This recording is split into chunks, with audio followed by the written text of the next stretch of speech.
మా ఛానల్స్ లో వ్యాపార ప్రకటనలు, ఇంటర్వ్యూల కొరకు మాకు వాట్సాప్ మెసేజ్ చేయండి 7799789788. అకార, ఉకార, మకార, బిందు, నాద స్థితులు ఉన్నాయి. అంటే ఇవి కూడా పంచ బిందు స్థాయిలలో మనల్ని అనుగ్రహించడానికి వస్తూ ఉంటాయి. ఆ పంచబిందు స్థానాల్లో ఉన్నటువంటి ప్రణవాక్షరం కూడా ఏం చేస్తుంది, మొదటి 4 స్థానాలు ఏవైతే ఉన్నాయో అకార, ఉకార, మకార, బిందు స్థానాలు ఏవైతే ఉన్నాయో వాటి యందు కేవలం స్వరాన్ని మాత్రమే లోపల నుంచి ఒక ప్రక్రియగా తెచ్చేటువంటి ప్రయత్నం చేస్తుంది. చిట్ట చివరికి అకార, ఉకార, మకార బిందువులు అయిపోయిన తర్వాత ఏదైతే నాదం అని చెప్పబడుతుందో ఆ నాదంలో జీవుడు అనేటువంటి వాడు లయమైపోయేటువంటి స్థితిలోకి వెళ్ళిపోతాడు. ఆ లయించాడా మళ్ళీ తిరిగి జగత్తు వైపు చూడడానికి కావాల్సినటువంటి విషయం వాడికి దొరకదు. దాంతో ఏమవుతుంది, గృహస్థాశ్రమ ధర్మంలో ఉన్న వాడికి బోల్డు రకాలైనటువంటి వ్యవహారాలు ఉంటాయి. కుటుంబం ఉంటుంది, పిల్లలు ఉంటారు, భార్య, తల్లి, తండ్రి, ఇంతమంది వాడి మీద డిపెండెన్స్ ఉంటారు. వాడు చేయవలసినటువంటి ఇంకా కర్మలు చాలా వాడికి అట్టిపెట్టిపోయి ఉన్నాయి. కర్మల విషయాలు పక్కన పెట్టినా వాడి మీద డిపెండెన్స్ ఎవరైతే ఉన్నారో, ఆధారపడి ఉన్నారో వాళ్ళని చూసుకోకుండా నేను ప్రణవాన్ని ఉచ్చరించి దాని ద్వారా మోక్షాన్ని పొందుతాను అంటే అసలు గృహస్థాశ్రమ ధర్మంలోకి రాకుండా ఉండాలి. వచ్చావు అంటే అది పరిపక్వంగా దాన్ని పరిపూర్తి చేసిన తర్వాత, అందరినీ సెటిల్ చేసిన తర్వాత అప్పుడు నువ్వు భార్య ఉంటే భార్య అనుమతితో, తల్లిదండ్రులు అప్పటికీ ఉంటే తల్లిదండ్రుల అనుమతితో మాత్రమే ఒక రకమైనటువంటి దీక్షలోకి వెళ్ళి దానిలోంచి ప్రణవాక్షరాన్ని పట్టుకునేటువంటి అవకాశం ఉంటుంది. ఇప్పుడు ఈ రోజుల్లో జరుగుతున్నటువంటి పెద్ద తప్పు ఏమిటంటే అన్ని రకాలైనటువంటి యోగా కేంద్రాలు, ధ్యాన కేంద్రాలు అని చెప్పేసి అన్ని చోట్ల కూడా దీర్ఘమైనటువంటి ఓంకారనాదాన్ని చేయిస్తూ పోతున్నారు. దానివల్ల ఏం కలుగుతుంది అంటే మతి అంటే అర్థం ఏమిటి, మనస్సుతో కూడుకున్నటువంటి బుద్ధి. ఈ మతి ఏం చేస్తుంది, దేని మీద సక్రమమైనటువంటి అవగాహన లేకుండా మనిషిని త్రిశంకు స్వర్గంలో ఉంచేస్తుంది. ఆ త్రిశంకు స్వర్గం అంటే ఏంటి, వాడికి ఇక్కడికి రావాలని ఉంటుంది. అబ్బాయి చాలా హాయిగా ఉందండి, అసలు ఓంకార మంత్రం చేస్తుంటే అసలు అన్నీ మర్చిపోతూ ఉంటుంది. ఈ అన్నీ మర్చిపోయే స్థితిలోంచి ఉన్నట్లుండి మళ్ళీ సంసారంలో అడుగు పెట్టడం వల్ల విసుగు, చిరాకు, కోపం, భర్త అంటే కోపం, పిల్లలంటే కోపం, భర్తకి భార్య అంటే కోపం, రకరకాల విధానాలంటే కోపం, సుఖం కోసం పాకులాటను, ఆ సుఖం వద్దనిపించేటువంటి విషయాలు మళ్ళీ ఆనందాన్ని అనిపిస్తాయి. ఇలా ఎటు కాకుండా దేన్ని పట్టుకోవాలో, దేన్ని పట్టుకుంటే ఉద్ధరణ అనేటువంటి జరుగుతుందో అనేటువంటి ఆ విషయాన్ని నిగూఢంగా తెలుసుకోకుండా ఎటు కాని స్థితిలో మనిషి దేనికి కొరకాకుండా పోతున్నాడు. గృహస్థాశ్రమ ధర్మం అత్యుత్తమమైన ధర్మం అని శాస్త్రం చెప్తుంది. దీనిలో నువ్వు కేవలం నిన్ను నువ్వు ఉద్ధరించుకోవడం కాదు, నీతో పాటుగా ఈ జగత్తులో అవసరార్థము ఎవరైతే దేహి అంటారో అటువంటి వారందరినీ కూడా ఉద్ధరించగలుగుతూ వారందరి వల్ల నువ్వు మోక్షాన్ని పొందగలిగే అవకాశం.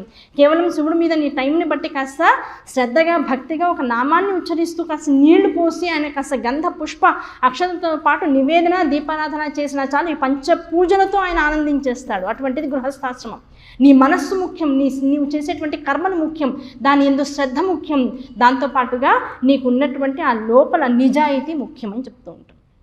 ఆ గృహస్థాశ్రమ ధర్మంలో ఇలాంటివన్నీ జరగడం వల్ల ఏమవుతుంది, చేయవలసిన పనులన్నీ కూడా తప్పుదారిలోకి వెళ్ళిపోతున్నాయి. దాంతో గృహస్థాశ్రమ ధర్మము సవ్యంగా పూర్తవ్వట్లేదు, దానిలో చేయవలసినటువంటి ఆచరణ సవ్యంగా ఉండట్లేదు. అలా అని ఇంకో వైపుకు వెళ్ళగలుగుతున్నాడా, అది పూర్తిగా ఇష్టం అవ్వట్లేదు. ఎటు కాకుండా మధ్య మార్గంగా ఎవరికీ ఆమోదయోగ్యంగా అనేటువంటి ఆధ్యాత్మిక అయోమయంలో నిండిపోతున్నాడు.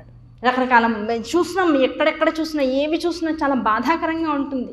ఏదైనా పండుగలు వచ్చాయి అంటే గర్భాలయాల్లోకి వెళ్ళి పూజలు చేసేస్తూ ఉంటారు. ఎక్కడైనా వెళ్ళాము అంటే అక్కడికి వెళ్ళిపోయి అందరికీ గర్భాలయంలోకి వెళ్ళేటువంటి అవకాశం ఉంటుందా, మన ఫలానా జ్యోతిర్లింగం దగ్గర చేయించారండి, మమ్మల్ని శ్రీశైలం వెళ్తే స్పర్శ దర్శనం ఉంటుంది, లేకపోతే ఇంకో జ్యోతిర్లింగానికి వెళ్తే అక్కడ చేయించారండి అంటే చాలా కొద్ది జ్యోతిర్లింగ స్థానాలు ఏవైతే ఉన్నాయో ఆ జ్యోతిర్లింగ స్థానాలు, జ్యోతిర్లింగము అంటే స్వయంభూ లింగాలు అని చెప్తారు.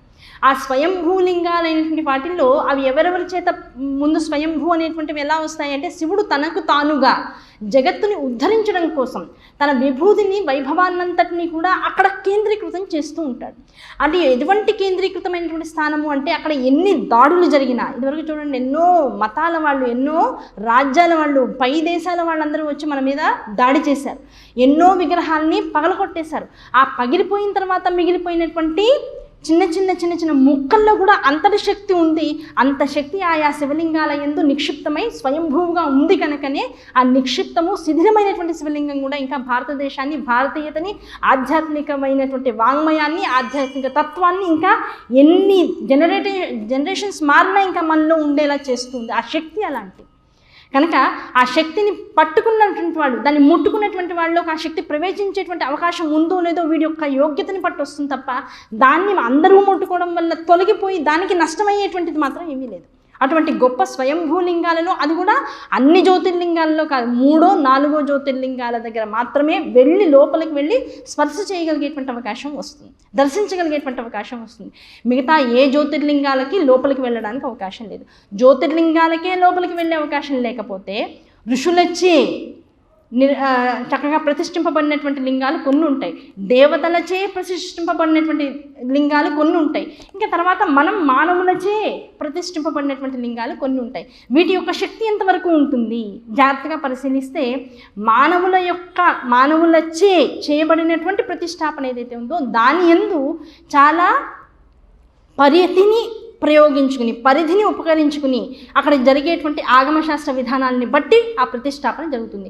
దానికి ఎంత శక్తి ఉంటుంది, ప్రతి వాళ్ళు వాళ్ళ యోగ్యతలను పక్కన పెట్టేసి లోపలికి వెళ్ళి కనుక వాటిని స్పర్శించినట్లయితే ఆయా యోగ్యతానుసారంగా దానిలో ఉండేటువంటి శక్తి అంతా కూడా నిర్జీవం అయిపోతూ ఉంటుంది. మళ్ళీ దాన్ని పునఃప్రాణ ప్రతిష్ఠ చేయాల్సి వస్తుంది. అంత శక్తి ఎవరికి ఉంది ఈ రోజుల్లో? అవునా కదా? అంత శక్తి అందరికీ లేదు. ఎందుకు అన్ని మాటలు మాట్లాడడం? చిన్న ఎగ్జాంపుల్ చెప్తా. మనం ఒక కొత్త కారు కొనుక్కున్నాం, ఒక కొత్త బైక్ కొనుక్కున్నాం, ఎవరికైనా ఇస్తామా? ఎవరికి? అమ్మో దాని మీద దాగుపడిపోతుందేమో బెంగ, వాడు పాడు చేసేస్తాడేమో అని బెంగ, ఎవరైనా కొట్టేస్తారేమో అని బెంగ, అవునా కదా? ఆ తర్వాత ఏం చేస్తాం, కొన్నేళ్ల పాటు, ఇదివరకు ఒక జనరేషన్ని చూస్తే చూడండి, కొన్నేళ్ల పాటు అది సింగిల్ హ్యాండ్ మీద నడుస్తుంది. బైక్ కానీ కారు కానీ వాళ్ళే తీస్తారు, వాళ్ళని ఇంకొకళ్ళని ఇవ్వడానికి ఇష్టపడరు. అలాంటి బైకులు, అలాంటి కార్లు 20 ఏళ్ళైనా 30 ఏళ్ళైనా అది ఎంత మంచి కండిషన్లో ఉంటాయంటే అందులో ఆ మూలశక్తి అనేటువంటిది అలా పరిరక్షింపబడుతూ ఉంటుంది. అలాగే ఒక బైక్ మనం మ్యానుఫ్యాక్చర్ చేసుకునేటువంటి ఒక బైకుకో, కారుకో, ఇంటిని కూడా చూడు అలాగే పరిరక్షించుకునే వాళ్ళు చాలామంది ఉంటారు. అది మనం కట్టుకున్నాం, మనతో ఉండాలి, బాగా ఉండాలనేటువంటి కోరిక. అలా మనమే దాన్ని హ్యాండిల్ చేస్తూ ఉంటాం సింగిల్ హ్యాండెడ్గా. అలా సింగిల్ హ్యాండ్గా ఒక వస్తువును, ఒక విషయాన్నో మనం ఇంత జాగ్రత్తగా పట్టుకుందాం అనుకున్నప్పుడు మరి మనందరినీ ఉద్ధరించగలిగేటువంటి ఒక పరదేవతామూర్తి యొక్క లింగ స్వరూపం దాని దగ్గరికి వెళ్ళి ముట్టుకుంటే అవసరమా ముట్టుకోవడం? అందుకనే శివపురాణాలు ఎన్నిసార్లు చెప్పినాడు, దర్శన మాత్రం చేత ఆనందాన్ని ఇస్తాను, దర్శన మాత్రం చేత మీకున్నటువంటి కోరికలన్నీ తీరుస్తాను.